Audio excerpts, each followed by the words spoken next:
राजस्थान के जोधपुर के अंदर एक बहुत ही बड़ा व्यक्ति रहा करता है जिसका नाम विश्वनाथ होता है, जिसके 4 बेटे होते हैं। धन दौलत की इसके पास कोई कमी नहीं होती दोस्तों, करोड़ों की संपत्ति इसके पास होती है। जो 2 बेटे होते हैं वो इसी के साथ वहीं पर रहा करते हैं, लेकिन एक बेटा दिल्ली में रहा करता है और एक बेटा जो होता है वो राजस्थान के उदयपुर में रहा करता है। दोस्तों धीरे धीरे इनका समय बीतता रहता है। जो दिल्ली में रहने वाला बेटा होता है उसकी 2 बेटियां हो जाती हैं।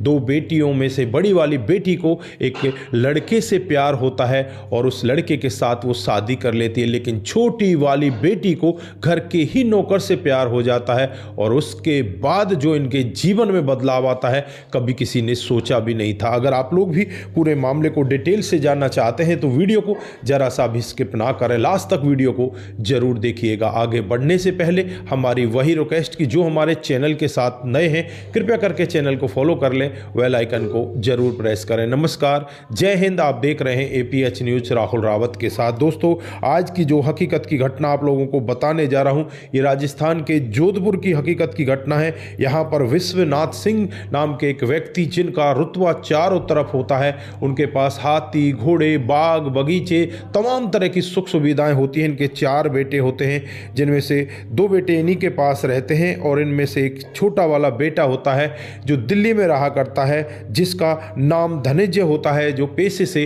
प्रोफेसर होता है। वहीं पर पढ़ने वाली एक लड़की के साथ उसकी शादी हो जाती है जिसका नाम अर्पणा होता है, वो भी प्रोफेसर होती है। दोस्तों इनको 2 बेटियां हो जाती हैं। एक बेटी का नाम चेतना होता है और दूसरी बेटी का नाम जो सालू उर्फ सौजन्य होता है। अब यहाँ पर दोनों बेटियां बड़ी होने लगती हैं, धीरे धीरे करके इनकी उम्र बढ़ने लगती है। आज चेतना की उम्र 18 साल हो जाती है, सालू की उम्र 16 साल हो जाती है। और एक दिन का वाकया होता है जब पिता धनंजय अपने गांव आते हैं। ये होली दिवाली अपने गांव आया करते, आज भी ये अपने गांव आते हैं। गांव में आने के बाद यहीं पर इनके घर पर एक चूल्हा चौका करने वाली महिला अपने बेटे को लेकर इनके सामने आ जाती है और इनसे कहने लगती है कि मेरे बेटे को भी कोई काम धंधा दे दो, वो भी कोई काम धंधा आपके सहारे से करने लगेगा। धनंजय उस बेटे को देखते हैं, उसका नाम मोहन होता है, उम्र यही करीब करीब 16 साल होती है। उसे अपने साथ अपने घर ले जाते हैं, वहीं पर मोहन रहने लगता है, अच्छे से इनके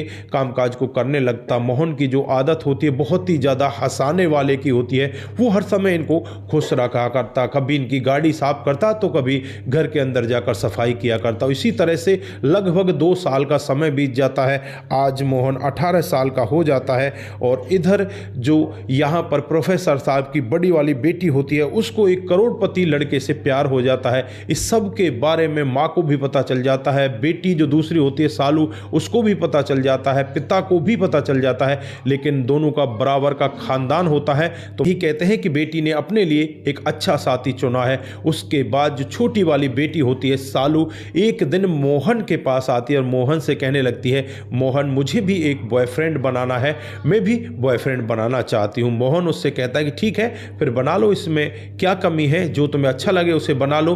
तो यहाँ पर वो लड़की कहती है कि मोहन मैं तुम्हें ही अपना बॉयफ्रेंड बनाना चाहती हूँ। दोस्तों मोहन की सिट्टी पिट्टी गोल हो जाती है। मोहन सोचने के लिए मजबूर हो जाता है कि आखिरकार ये हो क्या रहा है। मोहन को अब दोनों तरफ ऐसा लगने लगता है कि इधर जाए तो कुआं, वापस हटे तो खाई, क्योंकि ये लड़की मोहन से कह चुकी थी अगर तू मेरे प्यार को एक्सेप्ट नहीं करेगा तो तेरे लिए ठीक नहीं होगा। दोस्तों मोहन को पता था कि जो इसके दादा विश्वनाथ थे वो बहुत ही स्ट्रिक्ट आदमी थे, अगर गांव में इस तरह का कोई मामला मिल जाता तो उसे खंबे में चिनवा दिया करते। दोस्तों इसे अब डर लगने लगता है, सोचने लगता है कि मैं करूं तो क्या करूं। फिर ये एक दिन हिम्मत करता है और हिम्मत करके जो प्रोफेसर मैडम होती हैं उन्हें पूरा वाकया बता देता है कि इस तरह से आपकी बेटी मेरे से कह रही है। पर प्रोफेसर मैडम उससे कहती है कि तुमने अपने नमक का फर्ज अदा किया है, तुम्हें टेंशन लेने की जरूरत नहीं है। वो अपनी बेटी को बुरा भला कहती है और बेटी को समझाने का यत्न करती है। इधर जो बेटी होती है जब मोहन उसे मिलता है तो मोहन के साथ वो मार पिटाई कर देती है। दोस्तों मोहन अब यहाँ डरने लग जाता है, वो करे तो क्या करे।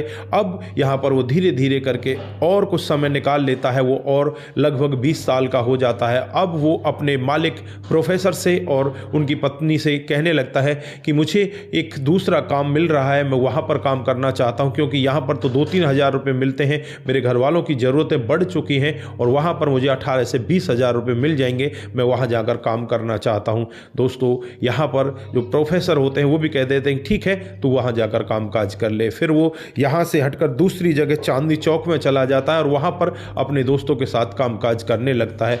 जैसे ही थोड़ा सा समय और बीतता है, इधर जो लड़कियाँ होती हैं वो विदेश पढ़ने के लिए चली जाती हैं और समय के हिसाब से ही अब यहाँ पर जो पिता है प्रोफेसर साहब वो थोड़े से बीमार होने लगते हैं और बीमारी के चलते हुए एक दिन उनको अटैक आ जाता है और अटैक की वजह से उनकी जान चली जाती है। मोहन को जब इस सब के बारे में पता चलता है तो मोहन दौड़ा दौड़ा उनके पास आता है। मोहन को बहुत ज़्यादा बुरा लगता है। इधर जो बेटियां होती हैं वो भी यहाँ पर आ जाती हैं। बड़ी वाली बेटी पहले ही जो उसका बॉयफ्रेंड होता है उसके साथ वो शादी कर चुकी होती है। छोटी वाली बेटी अब पढ़ाई पर जाने के लिए मना कर देती है कि मैं पढ़ाई पर नहीं जाना चाहती, मैं अपनी माँ के साथ रहना चाहती हूँ। दोस्तों वो अपनी माँ के साथ रहने लगती है और यहीं पर धीरे धीरे लगभग 1 साल का समय बीत जाता है। 1 साल बाद एक दिन अचानक ही जो इनके सबसे बड़े मालिक होते हैं गांव में विश्वनाथ सिंह, उनकी भी मौत हो जाती है और उनकी मौत के बाद अब तो पूरी ज़मीन का बंटवारा हो जाता है। गांव में इनकी पुश्तैनी बहुत सारी ज़मीन होती है,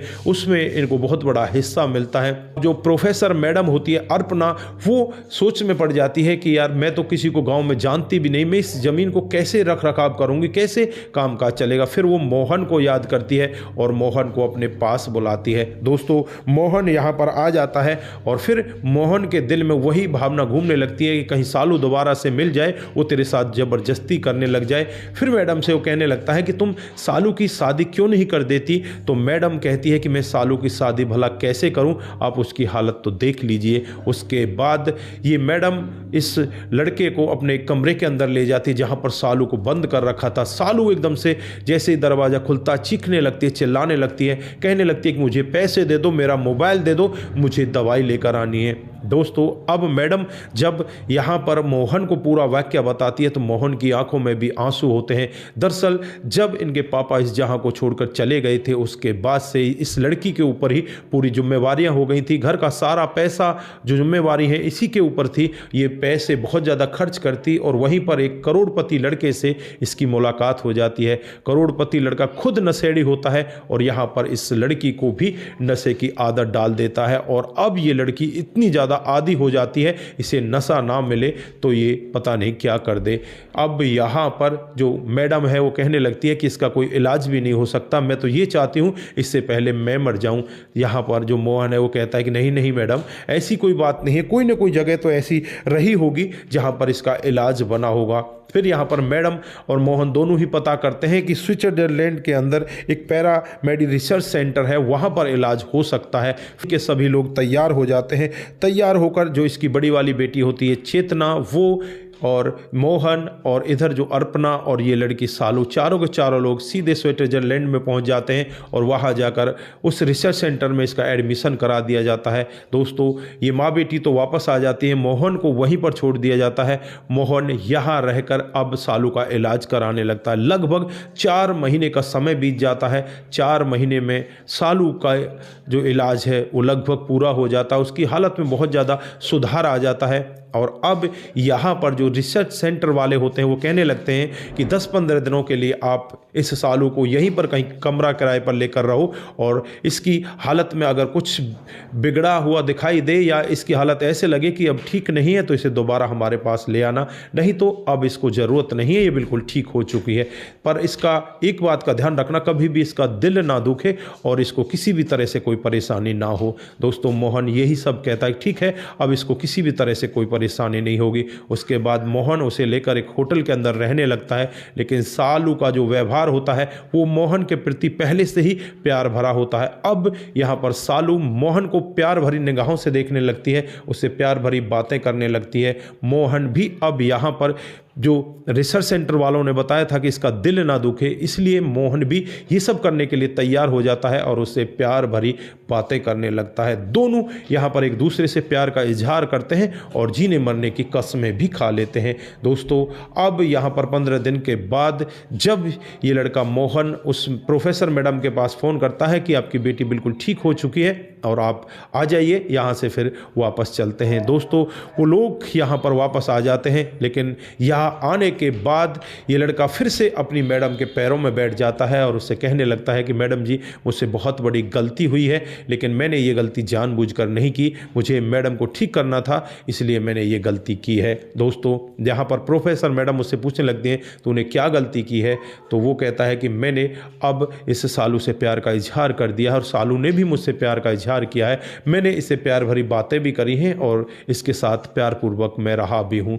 दोस्तों यहाँ पर प्रोफेसर मैडम की आंखों में आंसू आ जाते हैं और प्रोफेसर मैडम कहने लगती हैं कि उस दिन भी तुमने अपना फ़र्ज निभाया था और आज भी तुमने अपना फ़र्ज निभाया, तुम बहुत ही नेक इंसान हो मोहन, मैं यहाँ पर यही चाहती हूँ कि तुम क्या मेरी बेटी से शादी करोगे। बातों को सुनकर एकदम से सोचने के लिए मजबूर हो जाता है कि आखिरकार ये हो क्या रहा है, मैडम कह क्या रही है। लेकिन मैडम यहाँ पर आज हकीकत कह रही थी कि मोहन तुमसे अच्छा आदमी कोई मुझे मिल ही नहीं सकता, क्योंकि मेरी बेटी के जीवन में एक लड़का पहले भी आ चुका है जो करोड़पति होता है, लेकिन उसने मेरी बेटी के जीवन को ऐसे खराब कर दिया, उसे ऐसे मोड़ पर लाकर छोड़ दिया। मैं चाहती हूँ कि मोहन तुमने इस बेटी के जीवन को संवारा है, तुम ही इसके साथ अपने जीवन को आगे बढ़ाओ। ये मई 2018 का होता है और उसके बाद ये सभी के सभी लोग इंडिया वापस आ जाते हैं और यहाँ आकर बड़े आराम से रहने लगते हैं। इधर जो सालू होती है उसकी शादी मोहन के साथ करा दी जाती है, मोहन के साथ वो बड़ा खुश रहने लगती है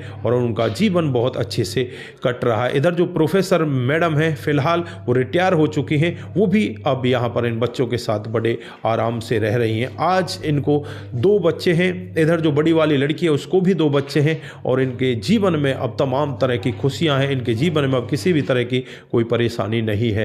दोस्तों इनका जीवन बड़े सुखपूर्वक बीत रहा है। तो ये रही आज की एक छोटी सी कहानी, आप लोगों को कैसी लगी? अगर आपको जरा सी भी प्रभावित करती है, जरा सी भी अच्छी लगती है तो दोस्तों के साथ जरूर साझा करके जाएं। आज के लिए बस इतना ही, फिर मिलते हैं किसी नए मोड के साथ। तब तक के लिए आप अपना ख्याल रखें, परिवार का ख्याल रखें, सतर्क रहें, सावधान रहें, रिश्तों की अहमियत को जरूर समझें। नमस्कार, जय हिंद,